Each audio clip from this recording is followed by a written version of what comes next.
Hello, this is Pastor Deborah, and we're beginning another part of the Big Blue Book of the Kingdom of Darkness. We just finished sort of our introduction, part 1, that had many episodes in it. It's sort of like a chapter 1. And I want to now come and bring you a new part of your spiritual education to help you understand Satan's philosophy, his goals, his purposes for the kingdom of darkness here in the second heaven that surrounds the earth and probably out in outer space and here on earth itself. And I'm going to call this Spiritual Babylon. Spiritual teaching of an ancient kingdom that will help you understand a lot that you don't know, that's not taught in church or taught in Bible studies. But I had to learn it when I got thrown into helping multi-generational Satanists, witches, warlocks, the spiritual international Illuminati, hardcore gangs, heavy metal music, voodoo, all kinds of mystics, all kinds of gods on earth throughout humanity. I had to do a deep study of Satan, the spiritual adversary of God, and his kingdom here on earth. So guess what? I had to study history. And here in this new series of the Kingdom of Darkness, which will pick up in the other part of the book and continue on in the Kingdom of Darkness and learning more, but this part, sort of a new part, we're going to call it Spiritual Babylon. And this is going to be episode number 1. And I'm going to take you through history, and I'm going to take you through some other wonderful things that I learned, that I had to know so I knew how to pray. What was I fighting against? You will have to learn about me. I come from a military background, Air Force and Navy.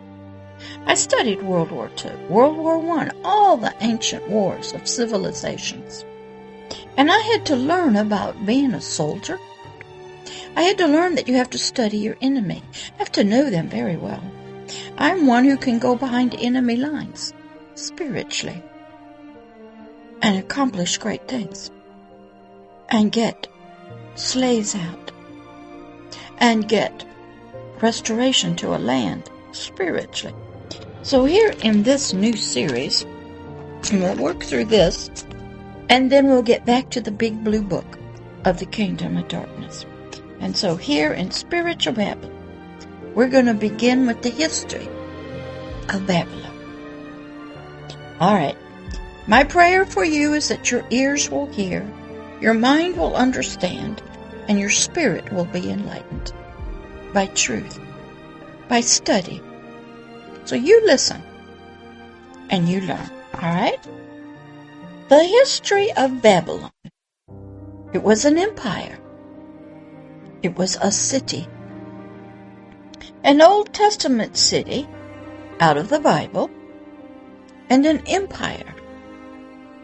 And it produced many things. 1, it produced religious concepts. 2, customs. Culture. 4, tradition. It was an ancient pattern of a long-forgotten kingdom pattern that humanity only had bits and pieces of. Sort of like Neo in the Matrix, being fed bits and pieces of a shadow that you didn't really know if it was true or not. But the soul of us, humanity, was trying to bring a spiritual pattern out through our soul, and we didn't have all the truth. So we ended up with Spiritual Babylon. Babylon created other empires and cities. and was even spiritually exists today. That's right.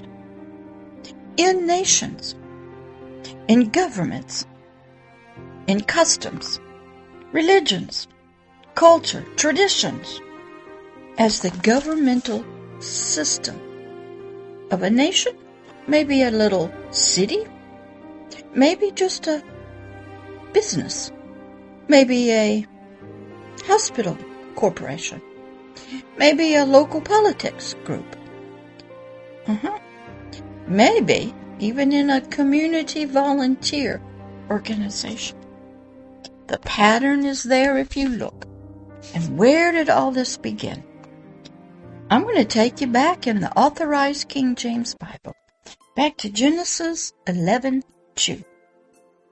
After the earth's great flood, now everybody in history, all civilizations has a story about a great flood that killed everybody except 8 people who survived on an ark, a boat. This story is through all generations, all history, all religions, all culture and traditions.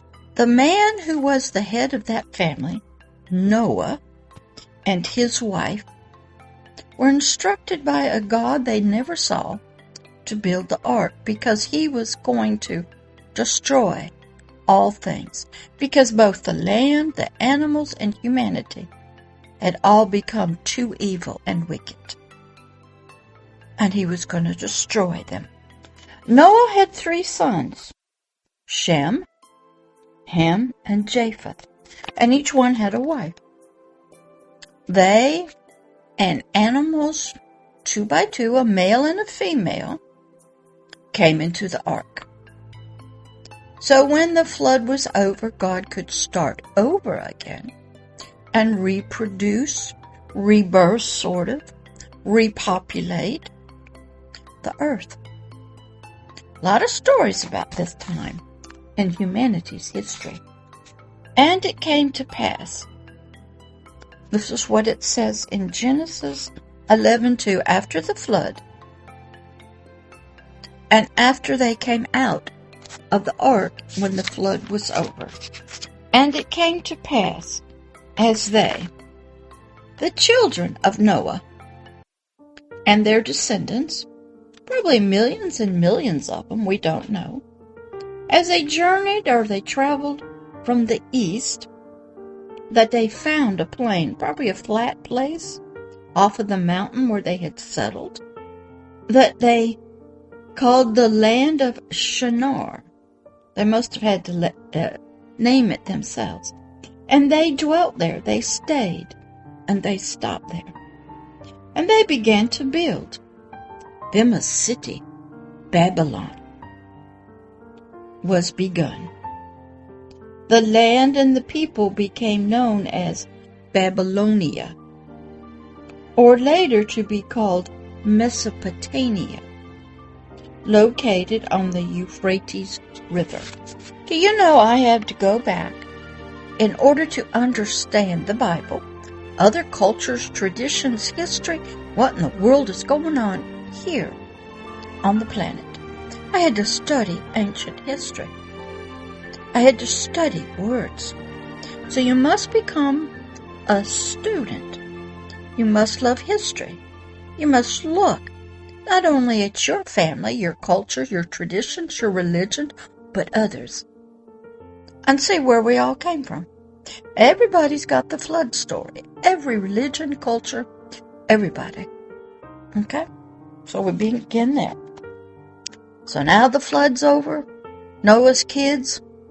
There's some things I got to teach about the Noah's kids, that before they spread out about a curse that came from Grandpa Noah to his grandkids. To one of them, Cain. But right now we're just studying spiritual Babylon. The word Babel, where the word Babylonia came from, and Babylon, means number 1, confusion. Number 2, Baal, B-A-L-A-L,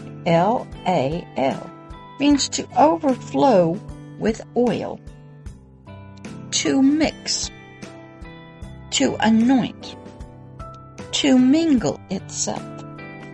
Babylonian, was a city devoted to materialism and sensual pleasure, marked by luxury, extravagance, or the pursuit of sensual pleasure, the delights of the city. I see this a lot now here on earth. You could have a land trying to be the first on everything.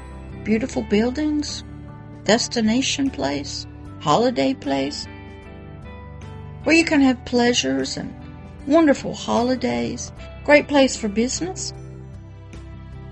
And through their culture and tradition of their family, maybe their religion, they can go after sexual pleasures. But some of it's hidden. Some of it, they have to have lots of marriages. Keep it quiet under the covers, so to speak. And yet they produce great things. Beautiful cities. Is that a spiritual Babylon? Yes. And it's in every nation. It's in every city. The city, Babylon, spiritually, in the Bible, but also this is a natural example, was ruled by a great hunter of men. What does that mean? I want you to come here to my city. I want you to be my slave. I want you to work for me as a slave. I want you to work for me and bow down to me. Could mean that. Could mean I want to kill you. I want to exploit you. I want you as a slave. Could be. And a great hunter of wild animals. And this ruler of these cities called Babylon, spiritual Babylon, modern day cities that we have right now on the earth. They're all over the world, in every nation, every part of the world. The rulers, might call them politicians, kings, royal family, emperors, don't know. They would receive great worship, praise and glory and thanksgiving for their protection, for their ideas. Do you have anybody like that in your nation? Out of the many would come one, maybe one family, one tribe, one group, one political party, one person that could do this. And who was it in ancient history? Nimrod. Nimrod became a mighty hunter of wild beasts and even of other humans. Did you know humans have been used like animals in a hunt? Just saw that in the Chinese. The richest kids and the lords and the rulers, they would take slaves. And they would turn them loose and you would shoot them like a wild animal. How about the Romans in the Roman Colosseum capturing slaves and use them in the Colosseum for fun? It's all the same. What about if you use slaves to build your city? Can you abuse them any way you want to? Can you take their passports and keep them from leaving? What about children? Men, and even women, have become mighty hunters of children for trafficking, sex, sacrifice, and of women to sexually use them any way they want to. Sometimes you do it through legitimate marriage. Sometimes you do it just for sexual pleasures. Nothing's changed. Humanity is a mighty hunter. Where did Nimrod come from? He came out from Noah. One of Noah's descendants' name was Cush. C-U-S-H. He begot Nimrod. And that's in Genesis 10, 8 and 9. It is believed that Cush created a new way of protecting a new means of protection. Instead of always fighting the wild animals to protect the people, so he designed and created a new way. He organized people into cities and surrounded them with walls of protection. Then organized them, the people, and the new cities into a kingdom, a territory, where a king rules, or an emperor. This is over a dominion, a land, a territory. And Nimrod did just this. It tells us in Genesis, and the beginning of his kingdom, Nimrod, was Babel, and Erech, and Akkad, and Calneh, I'm sure I'm not saying it, in the land of Shinar. This is a physical image, a likeness of the fallen cherubims, Satan, and his attempt from the spiritual realm to have a physical representation, an image and likeness of the kingdom of heaven's kingdom and its rulership that they had been a part of. Over a land, over people, over territories. And it had walls of protection for the people. Spiritual Babylon was beginning to take form in humanity's mind and heart. And it was to do and to look like the kingdom of heaven. Satan had become the spiritual adversary of God. He went from being Lucifer, the son of the first age, the son of the morning, a beautiful creature, to being one of nothing but fire and greed and lust, because he wanted something that was not his, the kingdom of heaven with all of its glory. That was reserved for a creature called humanity. And so his heart became lifted up in pride. And he destroyed himself. He was cast down to the earth. But he said, I'm going to have what I wanted.